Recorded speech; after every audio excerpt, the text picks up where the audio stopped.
30 million years ago, a monster roamed the landscape. Well, we're talking about one of the most ferocious animals that probably ever walked the earth. This was the biggest beast to live in North America since the dinosaurs. Look at the size of that skull. Look at all those teeth in there. There is no animal like this anywhere. See, if this thing's biting over the front. But this creature's true character has baffled the world's best paleontologists. It might look like a pig, but it's more vicious than a grizzly bear. One thing is for sure, this beast was so frightening, some call it the pig from hell.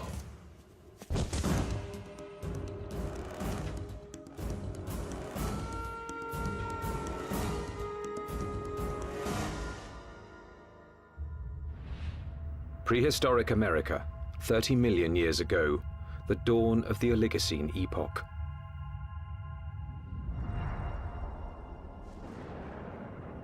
The Earth was cooling, and as temperatures dropped, the landscape began to change.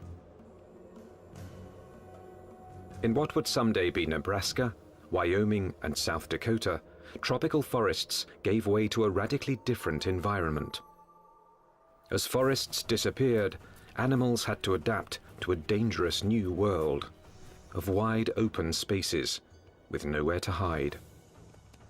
A world where there was only one way to survive: run for your life. Camels become adapted for open country, horses become adapted for open country, and you have to be able to escape your predators by being fast runners. As prey animals became harder to catch, predators also had to change. In this arms race, it took speed and jaw power to stave off starvation. There were nimravids, cat-like creatures with saber teeth, which could kill with one quick bite. And the fearsome hyenodon with its lethal jaws.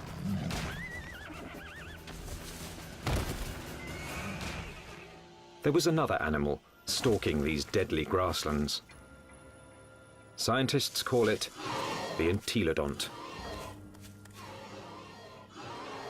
More than a meter at the shoulder, weighing in at 270 kilos, entelodont was the Oligocene's #1 menace. Entelodonts, I mean, they were really bad-looking animals that only a mother could love. And if you were another animal on the landscape and you saw one of these things, I think you'd go in the opposite direction. Paleontologists have always looked at the entelodont's sheer power with reverence. But its behavior is one of evolution's most puzzling enigmas. Was it a pure hunter? Or did it use its battle tank body simply to protect itself from other predators? Between the biting and the chewing, you wanted to stay away from the business end of this animal. Just look at it. Look at the size of that skull. Look at this, all those teeth in there. There is no animal like this anywhere. Entelodont's name means perfect toothed. Its teeth were driven by a perfect system, which gave this creature a ferocious bite.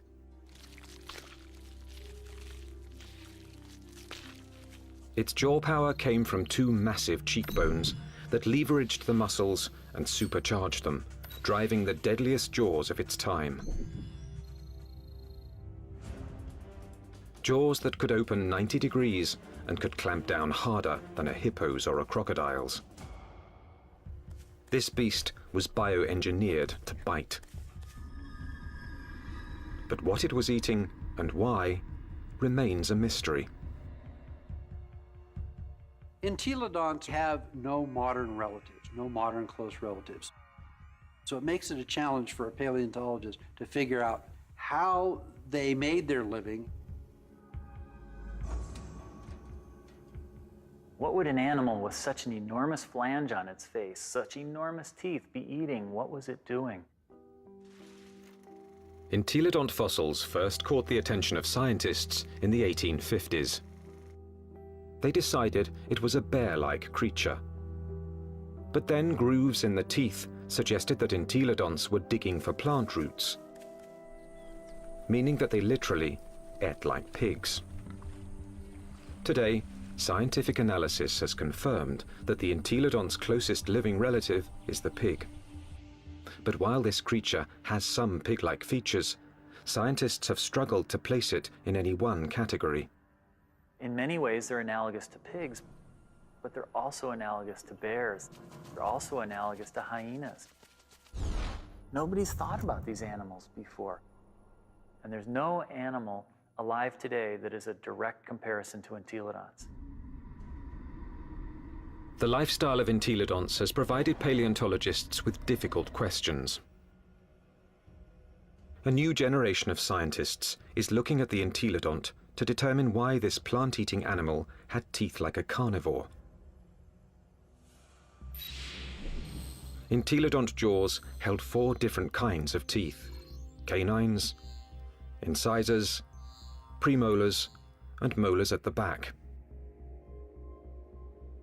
The back molars were ideal for grinding vegetation, but it's hard to imagine that the entelodonts would have needed such lethal canines and incisors just to grab plants. Then, in 1993, a discovery suggested that entelodonts were chewing on much more than plant roots. We've got a set of vertebrae here. You can see the neural spines are evident. For over 15 years, this quarry site in the Badlands of South Dakota provided paleontologists with a multitude of fossils from the animals that shared entelodont's world. There it is. First time out in 33 million years, huh? 30 million years ago, this place was a watering hole crowded with rhinos, camels, and early horses.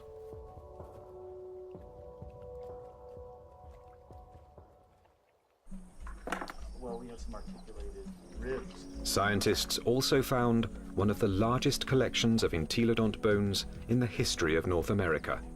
So many that they dubbed the site the Big Pig Dig.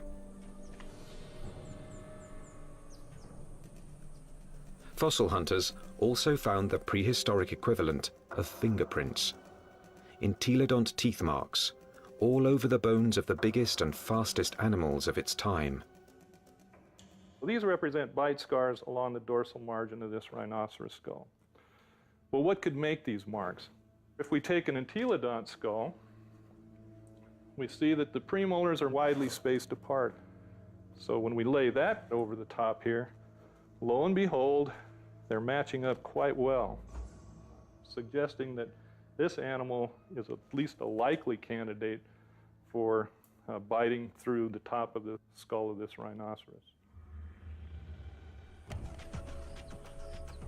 The dig presented key evidence that entelodonts didn't just eat plants, suggesting that they were less like modern pigs and more like fearsome prehistoric predators.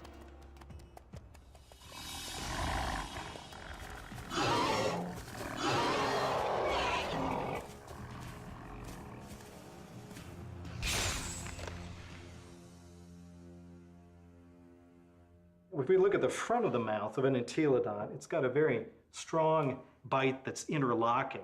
The teeth come together like that. The tips of the teeth don't touch each other, so it's not really specialized for cropping vegetation. In addition to interlocking, the front teeth angle slightly forward, giving entelodonts the ability to grab and nip, something plant eaters don't need, but meat eaters do.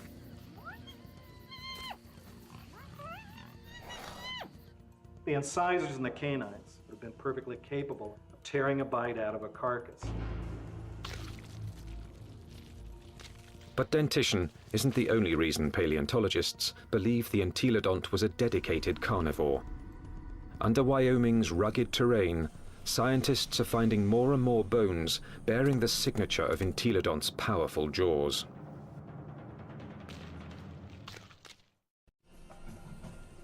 Across the Great Plains of North America, scientists are investigating a prehistoric pig.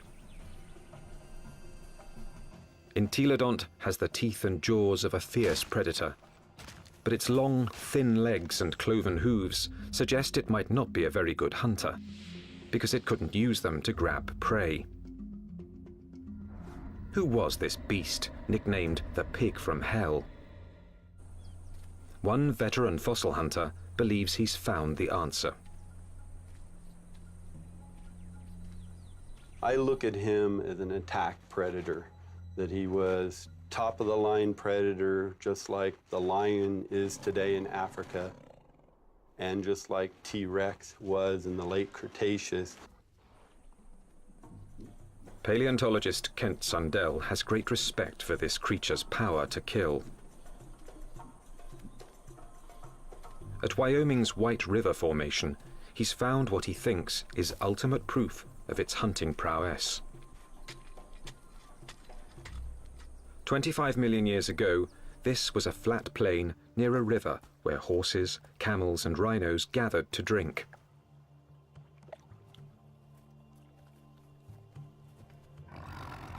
Fierce carnivores, such as hyenodons and saber-toothed cats, were also drawn here.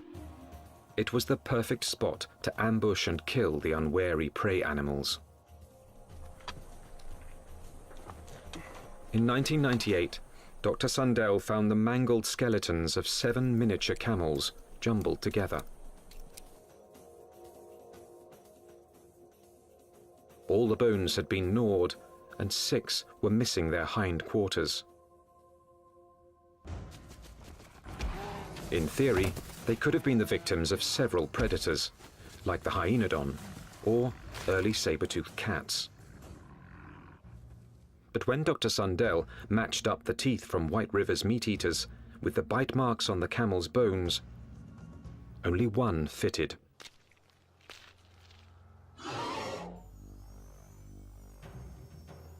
Bite marks alone don't prove these camels were killed by an entelodont, but where the bite marks are might be a clue. On the camels, I showed they were bitten in the back of the skull and at the top of the neck. He gets next to that prey and he tries to get a puncture wound through the cranium. Dr. Sundell believes this is the mark of a true predator, which kills before it eats. And hundreds of miles away, in Ohio, there's more evidence that entelodonts could have hunted. Evidence from a scientific journey no one's ever taken before. Inside an entelodont's 30-million-year-old head. At Ohio University, anatomist Larry Whitmer uses a CT scan to electronically model the brain surfaces of prehistoric animals. When he modeled his first entelodont brain, he noticed something unusual. This animal's eye sockets face right back out at us. What that tells us is that this animal almost certainly had binocular vision, meaning the visual fields overlapped, which allowed them to have some depth perception. Larry Whitmer believes entelodont's eyes help to identify it as a predator. There's a decent chance that this animal has binocular vision as a predatory adaptation, to actually spot prey and actually judge their distances, which you might actually expect an ambush predator to have. So it could actually jump at the right speed and the right distance in order to capture its prey.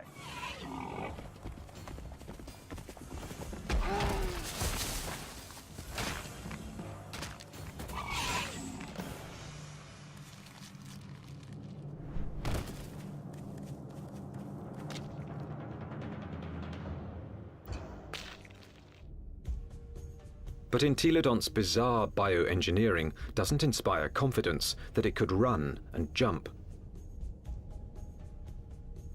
Its body bones are light compared with its massive skull. But in fact, entelodonts easily carried their enormous heads, without tipping over, using powerful packs of muscle bulging from the top of the spine to the legs, and from the back of the head to the tail. The animal's head was cantilevered out in front of its body with these ligaments that ran from these spines down to the skull. It had full muscle all along either side here, and it had muscles coming from the sternum up to the jaw down here. Massive muscles carried its oversized head.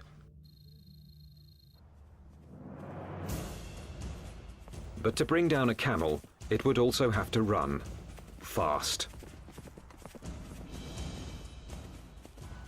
And that's when the entelodont's agile, lightweight body may have paid off. There's just one problem. When a predator catches its prey, it relies on its claws to grab it and bring it down.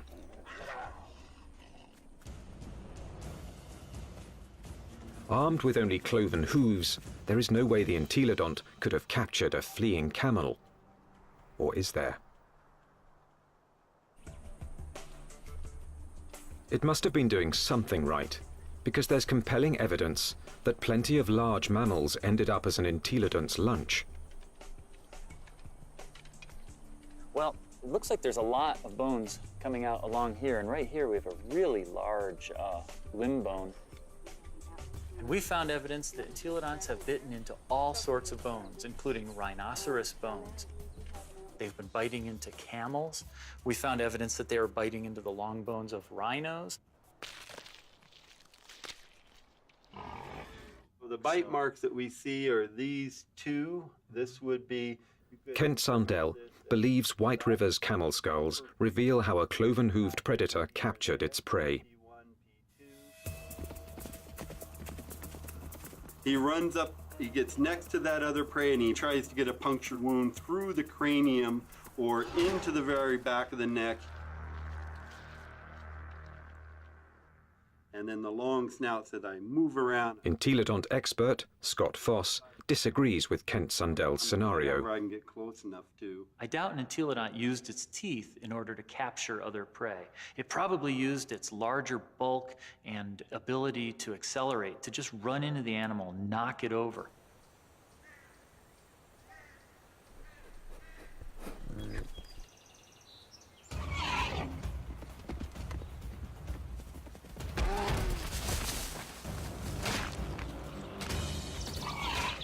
Once I had that animal knocked over, then the teeth can go into business, then the jaw goes into business, and it could crush whatever it went into. And it probably bit the animal right there in the head. Entelodont had all the tools necessary to kill prey animals. But there is more to the job of hunting than just the kill. A top-flight predator must have the ability to find and ambush its quarry. To understand this part of the process, science needs a fossilized window into an entelodont's world. What would we see if we could follow in an entelodont's 30-million-year-old footsteps? At a fossil site in Nebraska, that's exactly what scientists have done. And these footsteps have led them on the trail of the creature's hunt for food.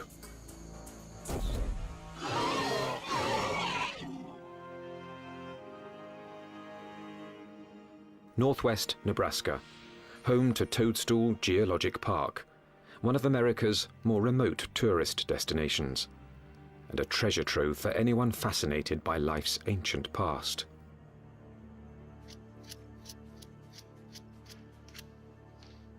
Okay, here's our heel pad. Toe, toe, center hoof, which bears most of the weight, the middle toe.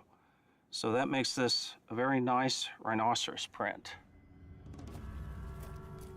30 million years ago, these solid rocks were muddy stream banks, where migrating animals left their footprints, still preserved in Toadstool's rocks. Well, once we get it clean, it's a very nice rhino. Weigh in anywhere around 500, 600, 700 pounds.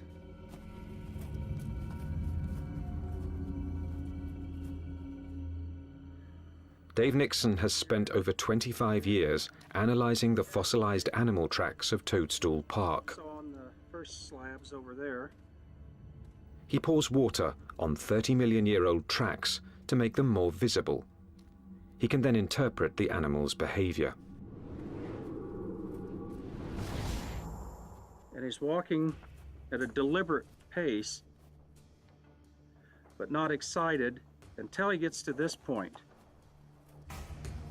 He starts to become stuck in the mud and shows quite a bit of emotion here because he really kicks.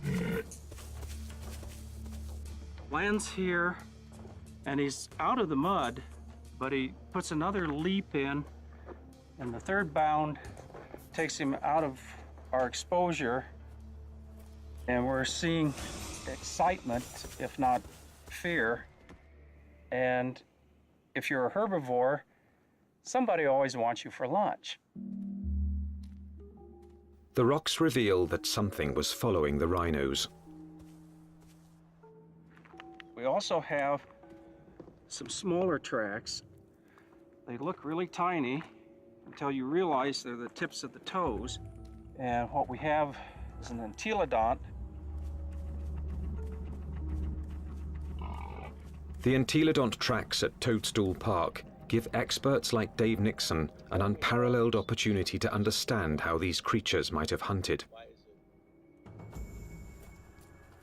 Because on that day, 30 million years ago, entelodonts weren't the only animals following the rhinos.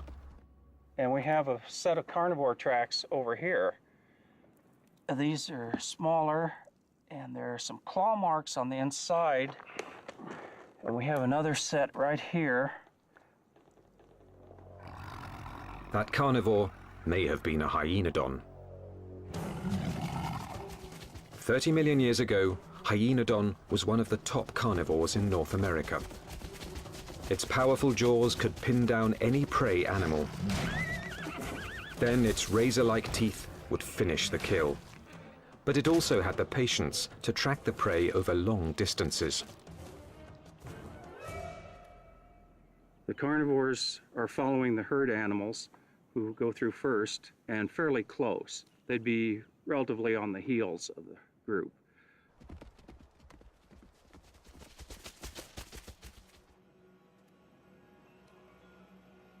Mysteriously, the tracks also reveal that the entelodonts were letting the competition get closer to the prey.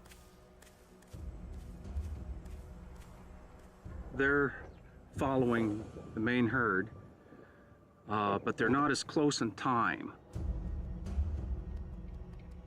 Why would a hungry entelodont on the trail of a meal allow another predator to rush in for the kill?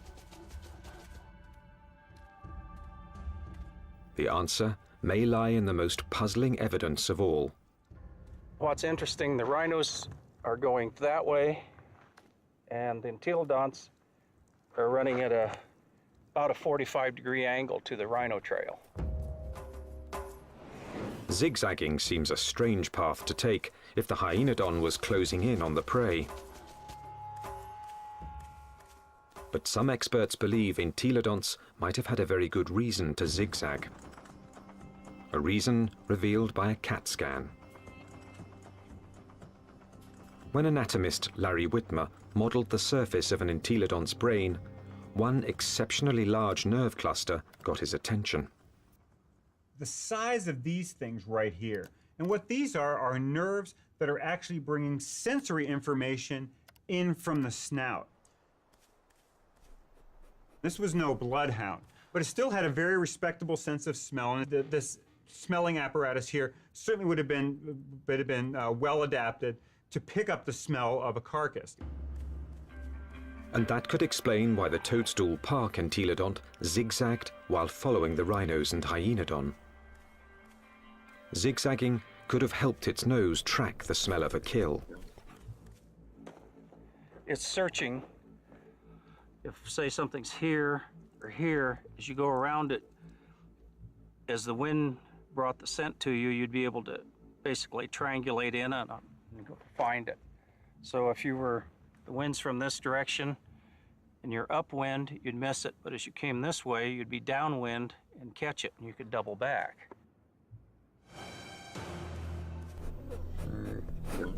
It puts its nose up in the wind, it catches the scent, and then it's going to start zigzagging along, walking from one side of the riverbank to the other until it picks up a smell, and then it'll start zeroing in on it. And by moving from side to side, it's able to pick up changes in that smell and zero in which direction it wants to go. How do we know this behavior? Because animals with good smell do that today. Modern predator behavior could provide crucial clues as to how the entelodont lived. There's no doubt that this 30-million-year-old battle tank was built to kill, but it may have let others do the killing and then moved in to take possession. One of the strategies we often see that takes place is where one animal will chase another one off of a carcass.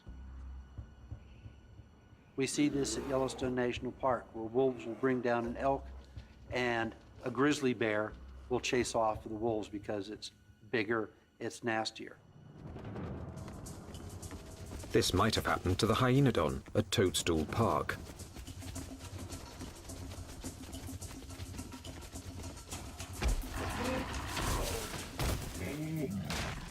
The hyenodon has run down and killed an exhausted rhino and is feasting on the carcass until the pig crashes the party. The razor-jawed beast goes from fearsome predator to underdog. The hyenodon might get in a few blows,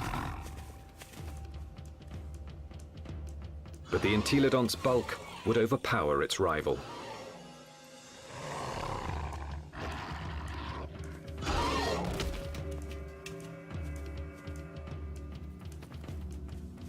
Entelodont had the tools to take any carcass it wanted. I can't think of any other carnivore that might stand up to it. Some experts argue that this is the true secret of the creature's success. An entelodont could hunt, but it didn't need to be a full-time predator. Instead, it let true predators do the hunting and killing, and then stole the fruits of their labor. Stealing food from a hyenodont, even if it meant getting into a battle with a hyenodont, would probably take a lot less energy than having to hunt for food and kill food on its own. If scavenging was its lifestyle, the entelodont's complex bioengineering doesn't look so strange. Entelodont had the eyes of a hunter, the nose of a scavenger, the front teeth of a meat-eating carnivore, and the back teeth of a plant-eating herbivore. It may have evolved from a plant-eater into an omnivore, a creature that could eat whatever was available in a radically changing world. And so in reality, what this animal ate was anything it wanted. That's part of the reason why these animals were as successful as they were for as long as they were on the planet. The entelodont's success was about to be tested by an ever-evolving planet. The Earth was growing cooler, and the landscape was changing. Some of the entelodont's fiercest rivals would not survive, but the pig from hell was about to show it could withstand the test of evolution by getting bigger.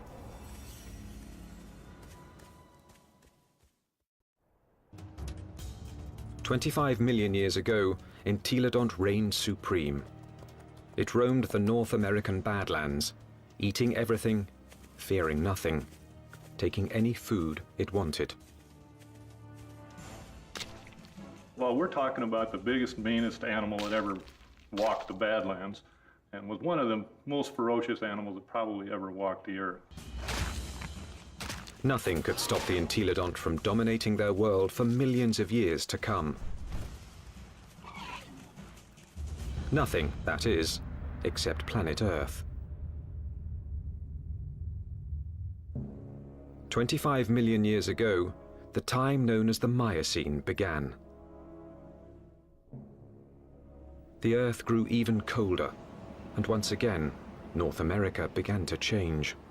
The trend towards drying, a more arid environment continued, and you see woodlands become less frequent, become more scattered, spotty, confined along rivers. So you're talking about an open grassland environment very similar to what we think of the Great Plains today. The fossil record reveals that as plant foods grew more scarce, mass extinctions began. Survival depended on traveling long distances to find something to eat.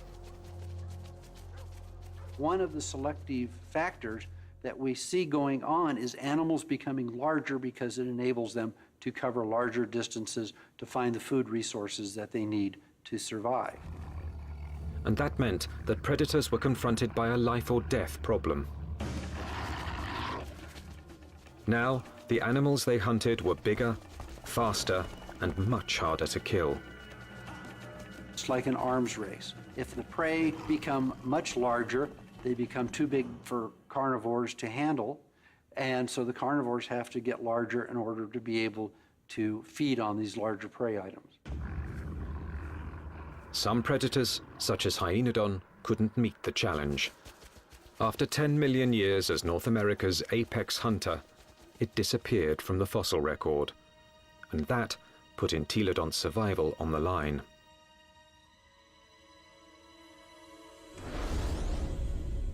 When the predator is gone, the scavenger is now in danger. The scavenger now needs to adjust its lifestyle. And if the scavenger isn't very flexible, it's going to have a difficult time. And in fact, the so-called pig from hell disappeared from the fossil record at about the same time. But this species wasn't gone. Entelodonts evolved to rule the North American plains with a vengeance.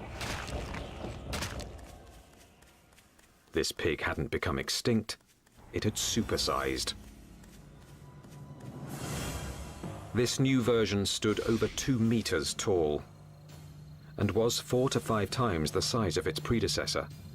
It still had a battle tank body and a sprinter's legs. Its skull and jaws were now even more massive and more intimidating. It was bigger than a modern bison.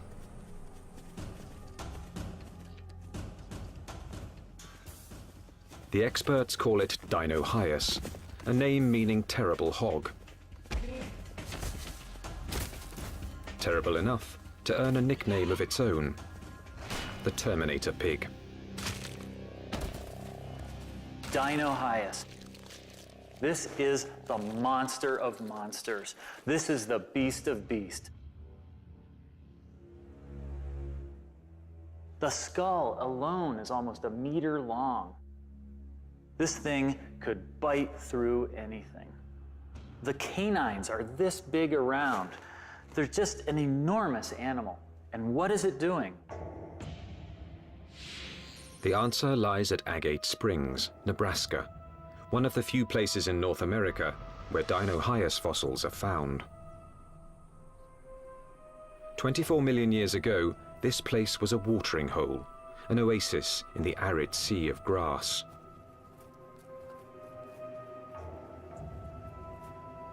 Hundreds of animals, many of them rhinos, gathered here to drink. And as the drier, colder planet killed off their food supply, they came here to die, making Agate Springs a paradise for predators and a favorite haunt of the Terminator pig.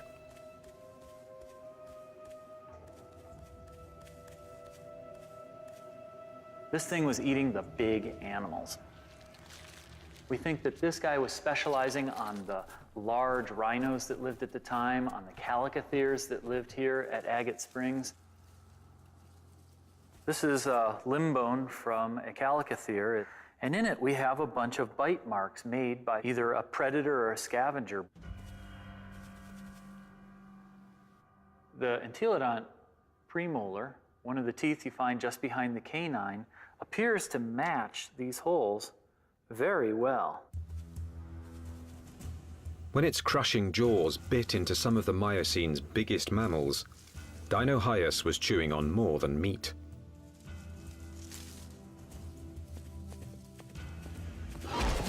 But the important part of this bone is this end here, where it's been broken off.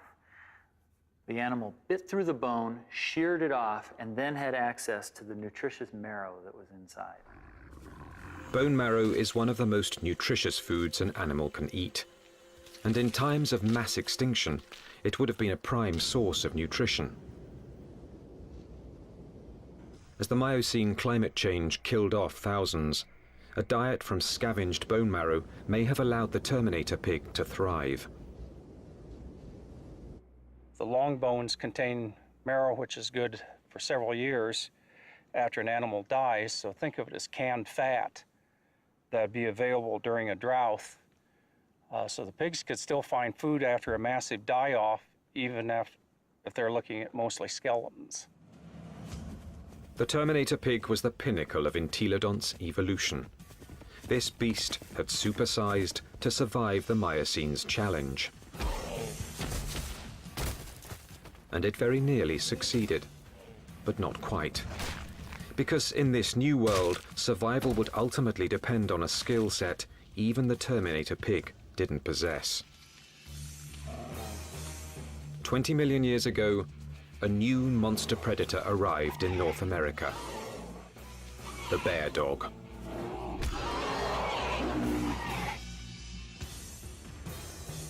The Miocene epoch, 20 million years ago. In what's now northwest Nebraska, Dinohyus, aka the Terminator pig, is settling down to eat. The chances are good that its meal will be interrupted.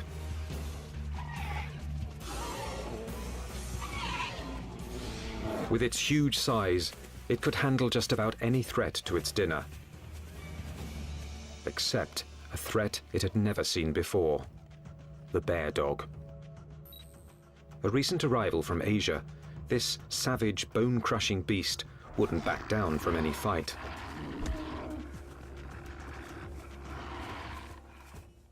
The bear dog migrated from its homeland in China and Mongolia across the Bering Strait to North America about 23 million years ago.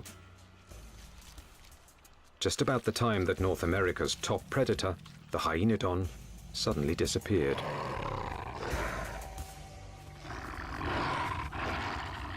Scientists suspect that it wasn't a coincidence.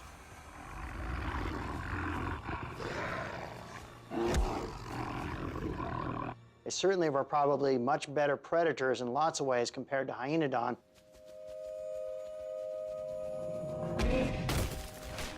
And so it's a reasonable expectation that they probably drove the last of hyenodon to extinction in North America.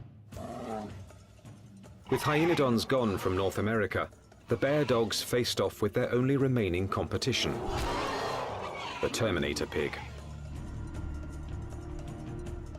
Dinohyus relied on its massive size and killing jaws, two advantages its ancestors had once deployed against hyenodon.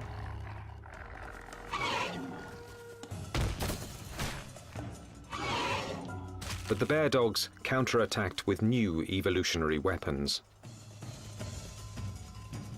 Its first weapon was speed.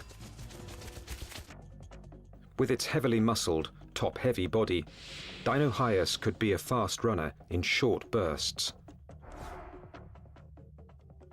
But on the vast, open plains, the bear dog's bioengineering was perfectly suited for long-distance pursuit of prey that was becoming much harder to catch.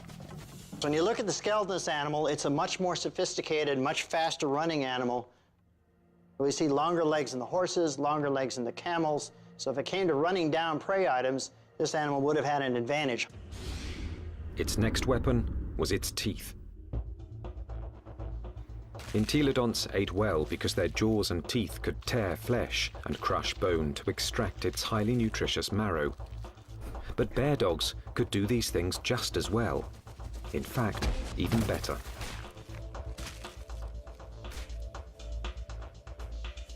It's a great animal at biting bone, eating bone, crushing it.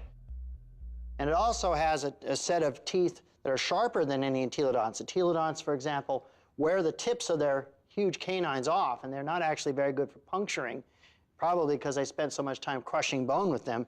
This animal never does that. Its canine teeth are always much sharper. It also has better slashing teeth in its jaw than any entelodont had. So in many ways, it did a better job what entelodonts had done than entelodonts ever did. The bear dogs could outrun and outbite the Terminator pig. And they had a third weapon the entelodont never possessed. The deadliest power ever to evolve on Earth. Bear dogs actually had much more advanced brains. Brains that were much more like what we see with modern animals. So where these entelodonts had relatively archaic, simple, smooth brains, these bear dogs actually had a much more expanded neocortex that was more highly folded. These were more sophisticated animals. Instead of developing brain power, entelodonts had responded to the Miocene challenge by supersizing into Dinohyus. For almost 20 million years, they had ruled their world by brute force.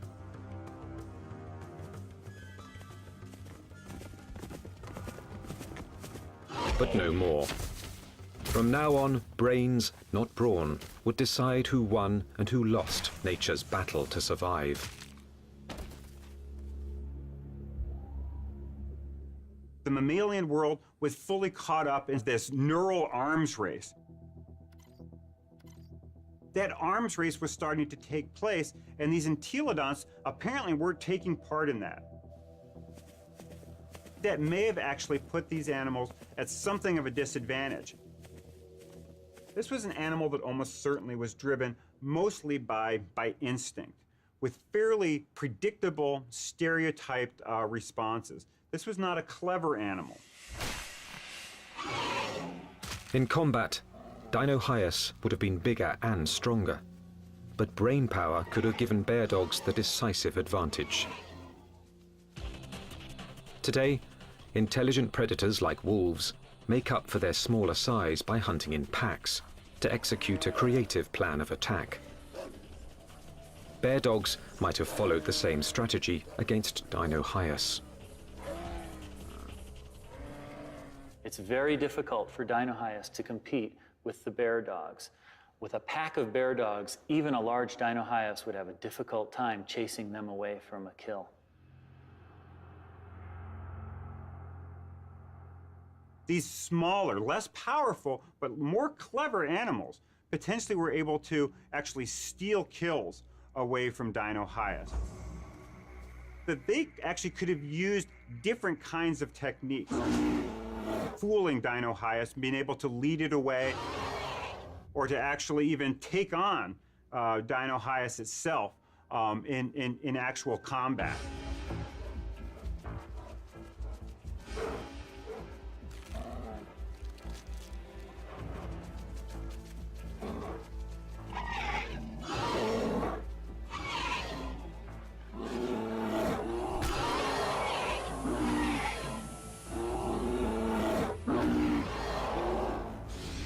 And so this is a more advanced animal in terms of its teeth, in terms of its speed, in terms of its overall body size, and especially in terms of its intelligence. This thing has a much larger brain for its body size than does any entelodont. This animal had entelodonts beat in almost every way you can think of. Within a few million years, after bear dogs arrived in North America, they had squeezed Dinohyus out. Its favorite food, the Calicothea, was also extinct. Without this meal to sustain its own massive bulk, the Terminator pig was forced to compete directly with bear dogs for smaller prey. And that meager food source wasn't enough. The supersizing that had once guaranteed success was now a fatal flaw. Eventually it got to the point where it is no longer advantageous to keep getting bigger because you reach a point of diminishing returns, that the amount of food you get by stealing from other animals does not compensate for your needs to maintain a population. Unable to get the calories it needed, the Terminator pig became the last entelodont. So if your prey goes extinct, you're likely to go extinct as well. Just getting large is not a good idea for the future.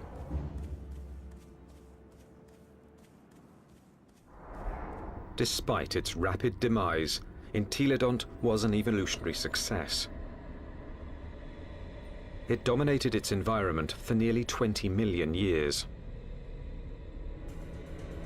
It had the ability and intelligence to either hunt, scavenge, or forage, allowing it to survive on any available food source. This behavior is now the norm for more modern omnivores, like bears and humans. And some think a bit of entelodont's predatory instinct still lives on. When I was a kid growing up on a farm, I was always told, don't fall down the pig pen, they'll eat you. But the entelodont's living legacy isn't what fascinates the experts. Science is unraveling its secrets. Nothing else quite like it has ever walked the earth.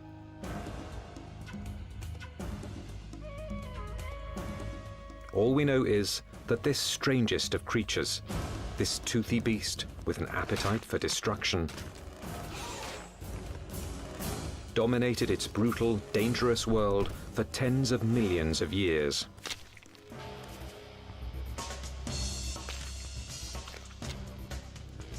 A powerful tribute to the entelodont, perhaps the most unusual and the most mysterious of all prehistoric predators.